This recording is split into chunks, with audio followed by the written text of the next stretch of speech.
ઉત્તરાયણ દિવસે આકાશ રંગબેરંગી પતંગોથી રંગાયું છે ત્યારે ગુજરાતી કલાકારો પણ પોતાના અલગ અલગ અંદાજમાં ઉત્તરાયણની ઉજવણી કરતા નજરે પડ્યા છે। આ સાથે રામ મંદિરની પ્રાણ પ્રતિષ્ઠાને કારણે પણ રામ ભક્તો માટે આ ઉત્તરાયણ ખાસ બની છે। આજે ટેરેસ જય શ્રી રામના નાદથી ગુંજી ઉઠ્યા છે ત્યારે લોકલાડીલા સિંગર ભૂમિ પંચાલે રામ મંદિરની થીમ પર ઉત્તરાયણ પર્વની ઉજવણી કરી છે।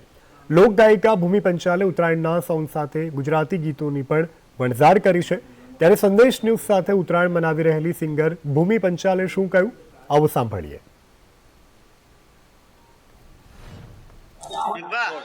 લપેટની ગુંજ સાથે અમદાવાદમાં પતંગ રસિકો પતંગ ચકાવી રહ્યા છે મ્યુઝિકના તાલે હોય અને આ વર્ષે તો પવન પણ સારો છે એટલે ઉત્તમ મજા પતંગ રસિકોને બહુ મજા આવે છે। કેટલો બધા પતંગ ચકાયા છે,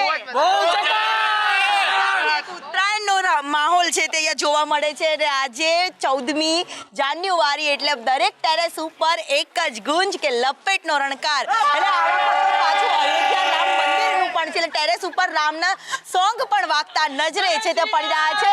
આ વખતે જય શ્રી રામના નારા સાથે દરેક ટેરેસ ઉપર એક ગુંજ જોવા મળી રહી છે ઉત્તરાયણના પર્વની સાથે।